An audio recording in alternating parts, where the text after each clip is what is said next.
अस्सलाम वालेकुम बच्चों। आज हम नाइन्थ क्लास फिजिक्स की सेकंड चैप्टर में इक्वेशन ऑफ मोशन में थर्ड इक्वेशन को देखते हैं, जो कि बहुत अहम है। स्टूडेंट्स, आपने याद रखना है कि इन तीनों इक्वेशन में से खासकर दूसरी और तीसरी, आज हमने तीसरी देखनी है, ये बहुत अहम है और 12 पेपर में आ जाती हैं। तो इसको हम देखते हैं। 2as is equal to final velocity का स्क्वायर माइनस इनिशियल वेलोसिटी का स्क्वायर, जबकि ए एक्सेलेरेशन है और एस फासला है।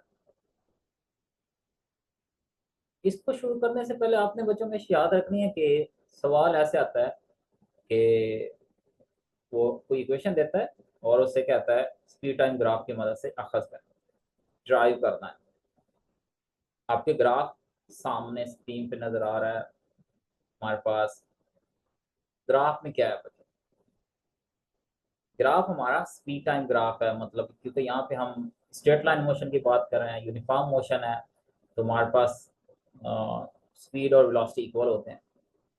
मतलब हम मैग्नीट्यूड की बात कर रहे हैं, स्केलर ले रहे हैं।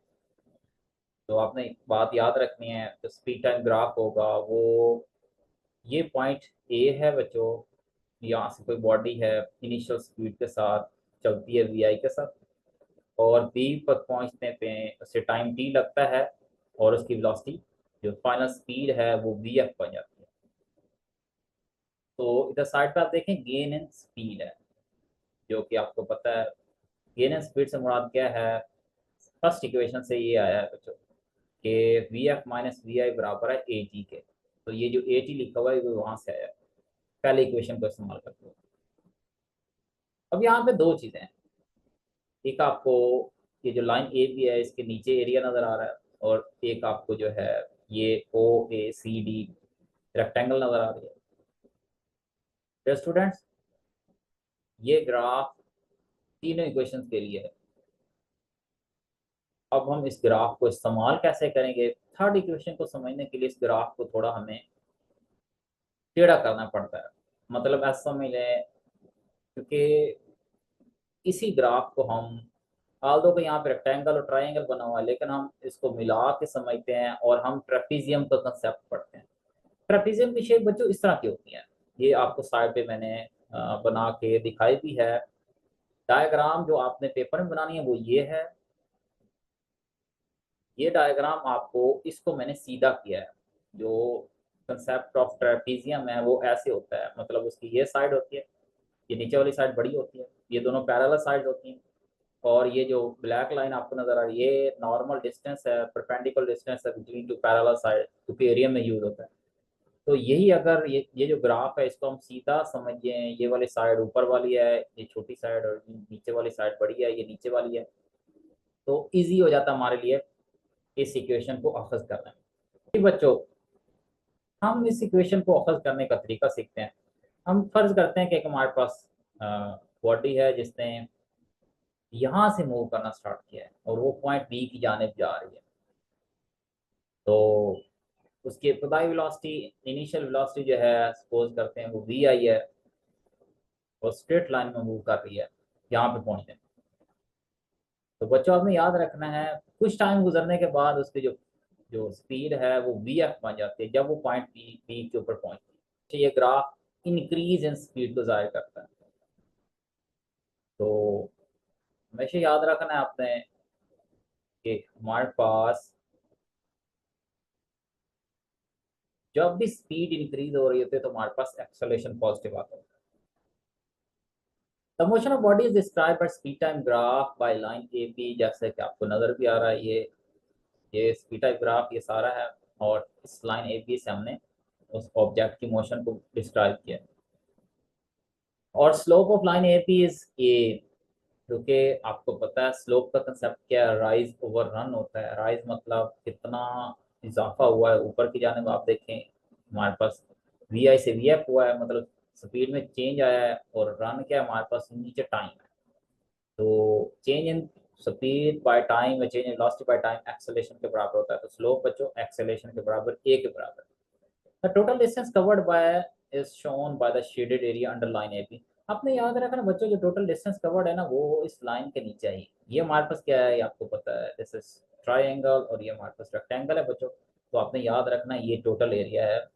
जब भी ग्राफ स्पीड टाइप ग्राफ होता है, वेलोसिटी टाइम ग्राफ होता है, तो एरिया जो हमारे पास होता है वो बेसिकली जो ग्राफ में एरिया होता है वो डिस्टेंस कवर्ड के बराबर होता है। तो डियर स्टूडेंट्स, वो हमारे पास क्या है, टोटल एरिया के बराबर है। टोटल एरिया जो लाइन AB के अंडर है वो OABD बनता है, आप ग्राफ में देख सकते हैं।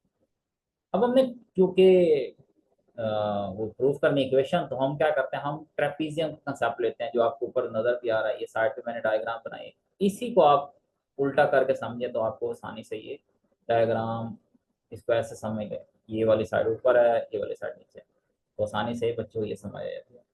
तो एरिया ऑफ ट्रेपीजियम किसके बराबर होता है, OABD बराबर है फासले के, एरिया जो ग्राफ में होता है वो फासला बराबर होता है 1/2 sum of parallel sides multiply perpendicular distance between parallel side. ये बच्चों ये है हमारे पास सम ऑफ पैरेलल साइड। इसी ग्राफ को मैंने इधर ये ऐसे प्लॉट किया है, OA जमा DB, ये हमारे पास है पैरेलल साइड इनका सम।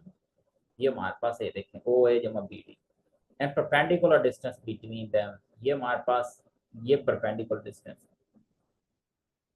इस केस में हमारे पास जो ये है AC कह लें डियर स्टूडेंट, या OD भी कह सकते हैं, ये वाली साइड ले लें या ये वाली साइड, ये आपको पता परपेंडिकुलर डिस्टेंस को जाहिर करिए, तो ये हमारे पास OD आ गया। अब यहाँ पे हमने 2 को इधर मल्टीप्लाई कर दिया तो हमारे पास ये सीधी हमारी इक्वेशन हो गई।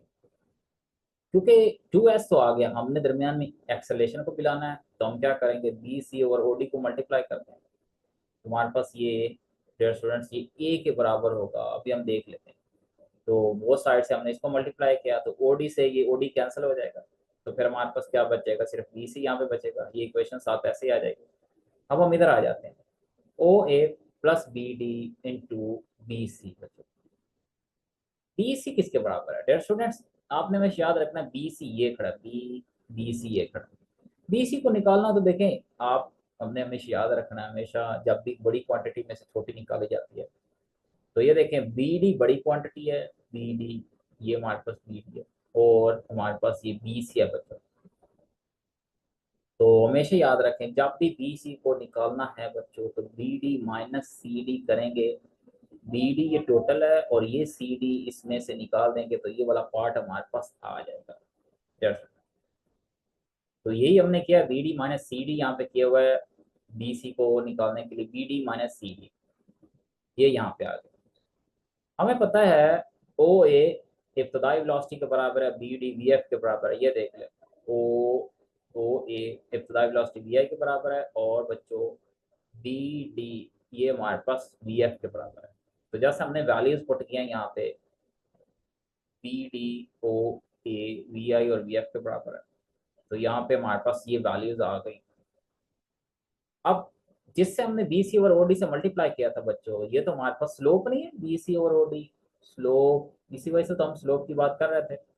स्लोप किसके बराबर होती है, राइज ओवर रन। तो बच्चों ये देखें BC ये राइज है और OD या AC ये T के बराबर है, ये OD और ये AC ये दोनों हॉरिजॉन्टल साइड हैं, तो ये तो T के बराबर है बच्चों।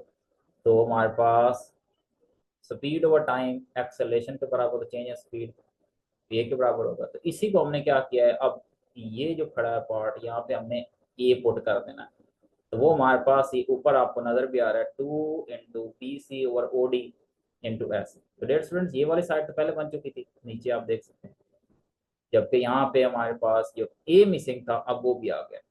2AS is equal to VF square minus VS square, और यही हमारे पास थर्ड इक्वेशन ऑफ मोशन है। बच्चों ये बड़ी अहम इक्वेशन है, इसको आपने अच्छे से अंडरस्टैंड करना है।